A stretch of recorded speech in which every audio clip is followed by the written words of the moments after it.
अस्सलाम वालेकुम। जैसे कि आपको पता है कि हमने सेंट्रल नर्वस सिस्टम की डेवलपमेंट पढ़ना शुरू की थी। तो सेंट्रल नर्वस सिस्टम की डेवलपमेंट में दो आ जाते हैं, स्पाइनल कॉर्ड और ब्रेन की डेवलपमेंट। स्पाइनल कॉर्ड पे मैं पहले वीडियो बना चुकी हूँ।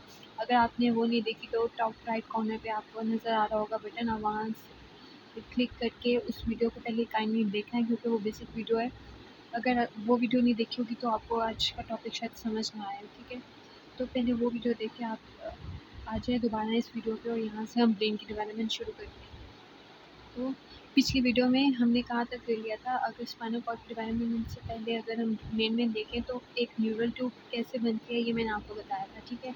इसी न्यूरल ट्यूब से अब हम आगे चलेंगे ब्रेन की डेवलपमेंट पे। मैं दोबारा से वो सब एक्सप्लेन नहीं करूँगी, आप पिछली वीडियो में देखें। सो ये न्यूरल ट्यूब बन गई, यहाँ पे एंटीरियर एंड पोस्टीरियर न्यूरोपोर्टफ्लोज हो गई, हमारे पास ये स्ट्रक्चर आ गया, ठीक है। अब मैंने आपको बताया था इसका कॉर्डल पोर्शन जो है ना 1 2 3 4 स्माइट से नीचे नीचे हमारे पास जो कॉर्डल पोर्शन है उसने स्पाइनल कॉर्ड बनाना होता है। 1 2 3 4 जो स्माइट्स है ना ऊपर वाली, उन्होंने हमारे पास ब्रेन बनाना होता है। सो अब ऊपर वाला पोर्शन जो क्रेनियल पोर्शन है उसने ब्रेन बनाना होता है। क्या पहले ये सिंपल ऐसी सीधी सी न्यूरल ट्यूब पड़ी होती है, लेकिन उसके बाद हमारे पास 3 स्वेलिंग्स अपीयर होती हैं इन द क्रेनियल रीजन। ये जो क्रेनियल रीजन है यहाँ पे 3 स्वेलिंग्स ओपन होती हैं। जो सबसे ऊपर स्वेलिंग या वेसिकल बनती है ना, इसको हम कहते हैं फोरब्रेन वेसिकल या फिर प्रोजेंसेफ्लॉन। इजी से नेम है, मुश्किल नहीं है, प्रोजेंसेफ्लॉन। उससे नीचे हमारे पास एक स्वेलिंग बनती है जिसे हम मीजेंसेफ्लॉन कहते हैं, या मिड ब्रेन का रीजन होता है, ठीक है। मीजेंसेफ्लॉन आ जाती है और उसके बाद नीचे हमारे पास एक और स्वेलिंग बनेगी जिसे हम क्या कहते हैं, रोम्बनसेफ्लॉन, ठीक है। और रोम्बनसेफ्लॉन को हम हाइंड ब्रेन भी कहते हैं। सो प्रोजेंसेफ्लॉन, मीजेंसेफ्लॉन, रोम्बनसेफ्लॉन, एंटोसेफ्लॉन, सेफ्लॉन लगना है। इट्स सो इजी, ठीक है, आप एक दो बार पढ़ेंगे याद हो जाएगा, कोई मुश्किल नाम नहीं है। अब विद फर्दर डेवलपमेंट क्या होता है कि हमारे पास ये जो 3 वेसिकल्स बने हैं ना, प्रोजेंसेफ्लॉन, मीजेंसेफ्लॉन एंड रोम्बनसेफ्लॉन, ये फर्दर डिवाइड हो जाती हैं। फर्दर कैसे डिवाइड होती हैं, ये जो प्रोजेंसेफ्लॉन था ना, ये जो ऊपर वाली स्वेलिंग थी, ये फर्दर 2 में डिवाइड हो जाती है। किसमें? टीलेंसेफ्लॉन एंड डाइंसेफ्लॉन। प्रोजेंसेफ्लॉन डिवाइड होके 2 रीजन्स बना देते हैं, ऊपर टीलेंसेफ्लॉन और नीचे डाइंसेफ्लॉन, ठीक है। और इनके दरमियान में ये जो रीजन होता है इसे हम कहते हैं लैमिना टर्मिनालिस, ठीक है। क्या कहते हैं? Lamina terminalis. और ये हमारे पास टीलेंसेफ्लॉन हो गया, उससे नीचे हमारे पास आ गया डाइंसेफ्लॉन। ये तो थी प्रोजेंसेफ्लॉन की डिवीजन्स। अब आ जाते हैं हम मीजेंसेफ्लॉन की डिवीजन्स पे। मीजेंसेफ्लॉन लकीली कोई और डिवीजन नहीं देता, इसको तरस आ गया कि आपको याद ना करना पड़े। सो मीजेंसेफ्लॉन ऐसे ही रहता है। टीलेंसेफ्लॉन, डाइंसेफ्लॉन के बाद मीजेंसेफ्लॉन जो है ना, ये एज इट इज़ एक ही आ जाएगी स्पेलिंग, ठीक है। ये फर्दर डिवाइड नहीं करता। और मीजेंसेफ्लॉन जहाँ खत्म होता है उसके बाद हमारे पास आ जाता है रोम्बनसेफ्लॉन। और रोम्बनसेफ्लॉन जो है ये भी फर्दर 2 में डिवाइड हो जाता है, मीटेंसेफ्लॉन एंड माइलेंसेफ्लॉन। ऊपर वाला मीटेंसेफ्लॉन होता है, जो नीचे होता है उसे माइलेंसेफ्लॉन कहते हैं। और ये जो माइलेंसेफ्लॉन है ना, फिर नीचे जो बाकी की न्यूरल ट्यूब है उसके साथ कंटिन्यूस होता है, ठीक है। समझ आ गई? अब ये जो न्यूरल ट्यूब है, आपको पता है ये नीचे वाले स्ट्रक्चर में क्या बनेगा, हमारे पास सेंट्रल कैनाल बनेगी। मतलब पहले स्पाइनल कॉर्ड बनेगी, स्पाइनल कॉर्ड के अंदर सेंट्रल कैनाल आ जाएगी जिसमें सेरेब्रो स्पाइनल फ्लूइड रन कर रहा होगा, ठीक है। और यही जब ऊपर कंटिन्यूस होगी तो पहले माइलेंसेफ्लॉन आएगी। अभी जो माइलेंसेफ्लॉन है ना, ये मीटन एंड माइलन दोनों हाइंड ब्रेन के रीजन्स हैं, ठीक है। ये जो माइलन है ये एक्चुअली बनाता है मेडुला ऑब्लोंगेटा, और ये जो मेटेंसेफ्लॉन है ना, इससे पोन्स एंड सेरिबेलम दोनों स्ट्रक्चर्स बनते हैं। इससे बनेगा पोन्स एंड सेरिबेलम, और माइलेंसेफ्लॉन से ओनली बनता है मेडुला ऑब्लोंगेटा, ठीक। ये स्ट्रक्चर्स बनेंगे। और फिर ये ऊपर ये जो मेसेंसेफ्लॉन है यहाँ पे एक्चुअली ये मिड ब्रेन का रीजन है। और इसको हम क्या कहते हैं, कैविटी ऑफ मिड ब्रेन, या यहाँ पे थर्ड वेंट्रिकल बनता है। वो वेंट्रिकल्स कैसे बनते हैं अभी मैं आपको बताती हूँ। और फिर आ जाते हैं हम डाइंसेफ्लॉन और टीलेंसेफ्लॉन में। एक्चुअली व्हाट हैपेंस इज कि जब ये डेवलपमेंट सारी हो जाती है ना, तो ये जो ब्रेन में टीलेंसेफ्लॉन एंड डाइंसेफ्लॉन प्रेजेंट है ना, टीलेंसेफ्लॉन की ग्रोथ बहुत रैपिड होती है, बहुत तेज़ी से ग्रो करता है। जो डाइंसेफ्लॉन है इसकी ग्रोथ स्लो होती है। तो अब जब टीलेंसेफ्लॉन रैपिडली ग्रो कर रहा है, इस वजह से क्या होता है, ये ऐसे ग्रो करता है और ऐसे साइड पे आके जो डाइंसेफ्लॉन है ना, इसको प्रॉपर कवर कर लेता है, जैसे अपनी आगोश में ले लेता है, ठीक है। सो जब ये ऐसे ग्रो करेगा, साइड पे आएगा, दोनों साइड से डाइनसेफ्लॉन को कवर कर लेगा, मेसेनसेफ्लॉन को भी कवर कर लेगा, तो क्या होता है कि हमारे पास सेरेब्रल हेमिस्फीयर्स जो बनते हैं ना, टीलेनसेफ्लॉन से बनते हैं। जैसे सेरेब्रल हेमिस्फीयर साइड से निकले होते हैं, देखिए टीलेनसेफ्लॉन भी साइड पे ग्रो कर रहा है ना, इसमें बनते हैं सेरेब्रल हेमिस्फीयर। सो ये जो सेरेब्रल हेमिस्फीयर्स हैं फिर ऐसे बड़े हो जाते हैं साइज में, और जो मिड ब्रेन का रीजन है या डाइनसेफ्लॉन से जो भी स्ट्रक्चर्स बनेंगे, थैलेमस वगैरह, ये सब उनको कवर कर लेता है, अपने अंदर कवर कर लेता है, ठीक है। नाउ अब हम क्या देख लेते हैं, कुछ फ्लेक्चर्स देखने होते हैं हमने, वो कौन कौन से हैं।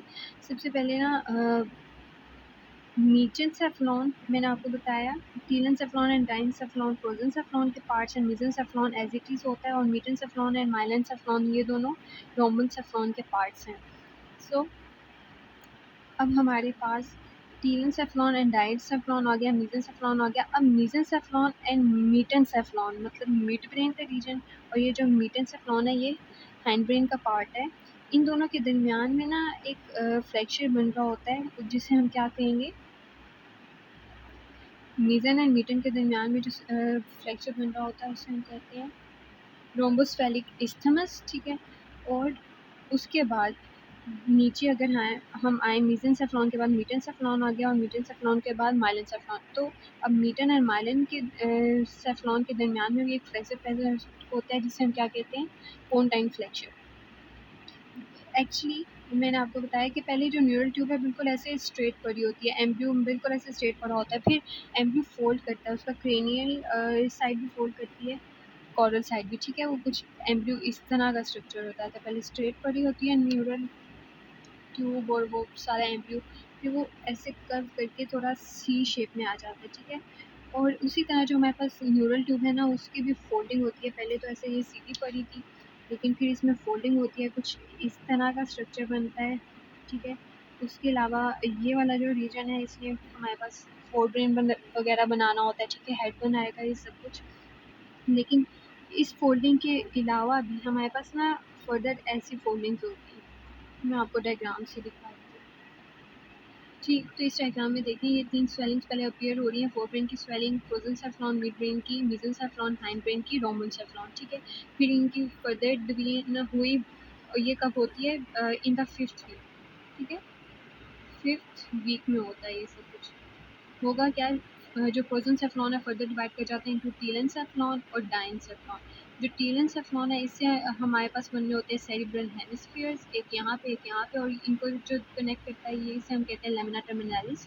और जो डाइनसेफ्लॉन है ना, ये एक्चुअली ऑप्टिक वेसिकल बनाता है और बहुत से स्ट्रक्चर्स बनाता है, थैलेमस, एपिथैलेमस, हाइपोथैलेमस, सबथैलेमस, ये जिन जिन के साथ थैलेमस आ रहे हैं इन सबको ये डाइनसेफ्लॉन बनाता है, ये आप याद कर लीजिएगा। उसके बाद मेसेनसेफ्लॉन आ जाता है, जो कि मिड ब्रेन का रीजन होता है। उसके बाद मीटन एंड माइलिन, जो कि रोम्बनसेफ्लॉन से बनते हैं।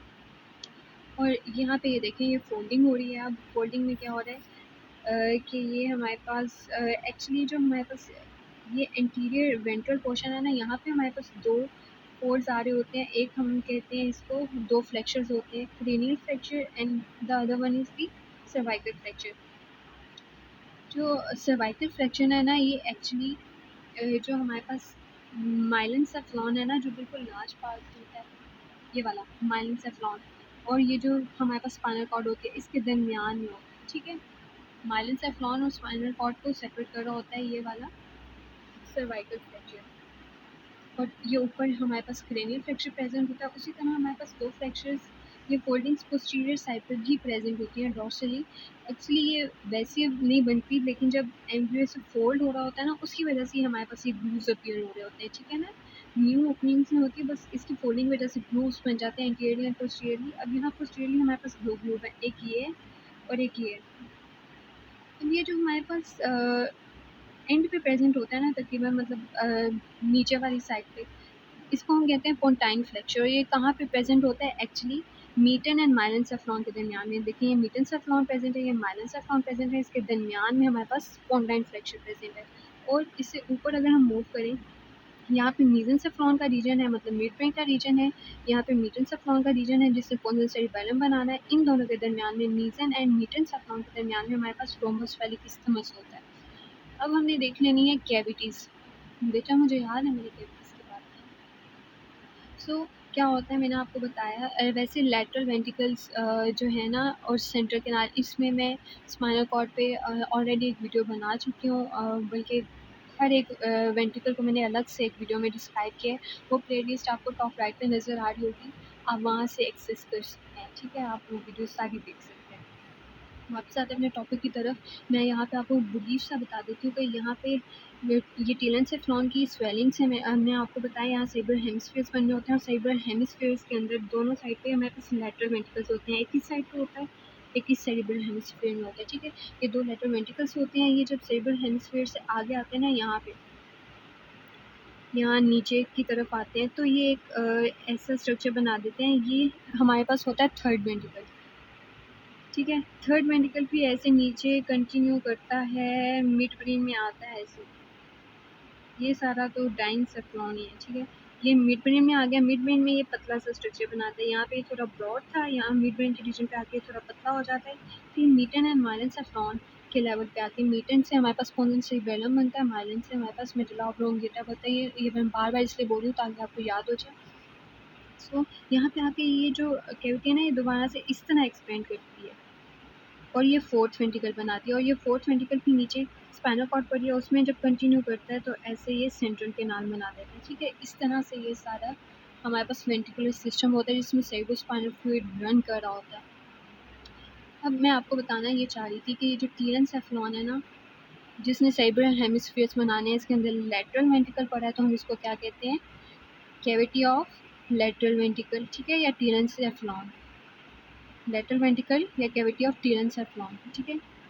और जो थर्ड वेंट्रिकल है ना, that is actually the cavity of diencephalon, diencephalon के अंदर पड़ा हुआ है, तो third ventricle is the cavity of diencephalon.